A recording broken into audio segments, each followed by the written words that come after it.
சோளிங்கர் ஸ்ரீ திவ்ய சைத்தன்யா மெட்ரிக் மேல்நிலைப்பள்ளி 10ஆம் வகுப்பு பொதுத் தேர்வில் தொடர்ந்து சாதனை படைத்து வருகின்றனர். தமிழகத்தில் 10ஆம் வகுப்பு பொதுத் தேர்வு முடிவுகள் வெளியிடப்பட்டன. அதில் ராணிப்பேட்டை மாவட்டம் சோளிங்கர் ஸ்ரீ திவ்ய சைத்தன்யா மெட்ரிக் மேல்நிலைப்பள்ளி மாணவி ரைசி 596 மதிப்பெண்கள் பெற்று பள்ளியில் முதலிடத்தையும் மாவட்டத்தில் 2ஆம் இடத்தையும் பிடித்து சாதனை படைத்துள்ளார். மேலும் மாணவி பவித்ரா 495 மதிப்பெண்கள் பெற்று பள்ளியில் 2ஆம் இடத்தையும், மாணவி ஜெயஸ்ரீ மற்றும் மாணவன் விஜய் ஆகிய இருவரும் 493 மதிப்பெண்கள் பெற்று 3ஆம் இடத்தை பிடித்து சாதனை படைத்துள்ளனர். இந்நிலையில் இம்மாணவர்கள் சாதனை புரிந்ததை கொண்டாடும் வகையில் பாராட்டு விழா பள்ளி வளாகத்தில் நடைபெற்றது.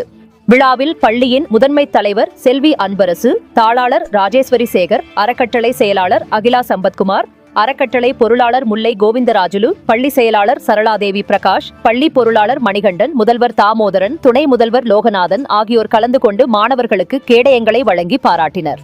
மேலும் கணிதம் பாடத்தில் 5 மாணவர்கள், அறிவியல் பாடத்தில் 14 மாணவர்கள், சமூக அறிவியல் பாடத்தில் 7 மாணவர்கள் 100க்கு 100 மதிப்பெண்கள் பெற்று சாதனை படைத்துள்ளனர். 490 மதிப்பெண்களுக்கு மேல் 9 மாணவர்கள் பெற்றுக்கொண்டு சிறப்பான வெற்றி பெற்றுள்ளனர். தொடர்ந்து அரசு பொதுத் தேர்வில் சோளிங்கர் ஸ்ரீ திவ்ய சைத்தன்ய பள்ளி சாதனை படைத்து வருவது குறிப்பிடத்தக்கது.